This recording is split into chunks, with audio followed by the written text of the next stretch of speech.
Do you know why the problem of David was very complicated?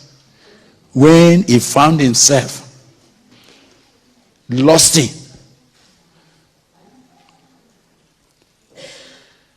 Some of you will think that it was the day he slept with Bathsheba that his problem started. No.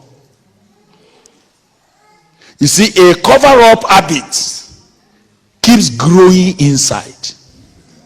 What some of you don't know is, can I tell you what you don't know?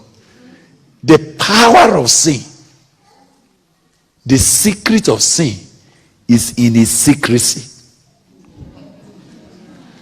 Sin is only powerful as long as you keep it secret.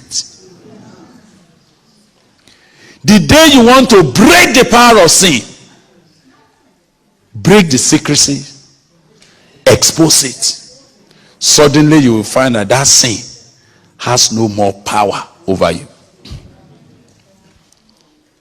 But the first thing that sin begs for, whenever it comes to your life, it begs for you to make it secret. Are you hearing me? When you begin to have a misbehavior with your wife, the first thing that you are struggling with is how nobody in the parlor will know about it. Are we together? The moment your affection begins to run wild towards a strange girl, maybe your church secretary, it may be somebody in the office, it may be a student that you are teaching. When your heart begins to go strangely to that, the first thing that sin begs you for is how to make it how secret. So you know what happens? That girl is this side, is on this side. When you tell your wife where you are going, you will tell your wife, I'm going here. And you may actually start so that your wife will think you are going there. And you will face this direction. Only to go this way and corner, and you face this direction. So when they ask your wife, where did your husband go? You say, he went there. Because she saw you going there, she did not know that you went behind to corner and face that direction. Sin continue to exercise power as long as you are willing to keep it secret. That's why you cannot overcome sin until you are ready to uncover it. Listen to me.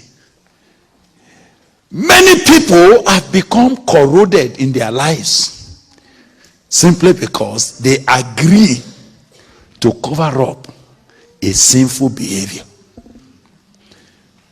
Do you know what sin does? When it's begging you to keep it secret, it will threaten you with shame. He said, if you open up now, people will disgrace you.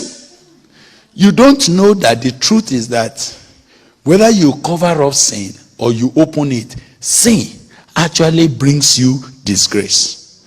The Bible says righteousness exalts a nation, but sin brings what? Reproach. Another word for reproach is what? Disgrace. There is no man who can continue in sin and be in grace. Every time you sin, there is a measure of disgrace. Sin, every time it comes to a man's life, is a reduction of grace. Grace teaches us to say no to sin. But when sin overcomes you, grace is reduced. But when does grace abound? Grace abound to a sinner who is willing, who is humble enough to open up.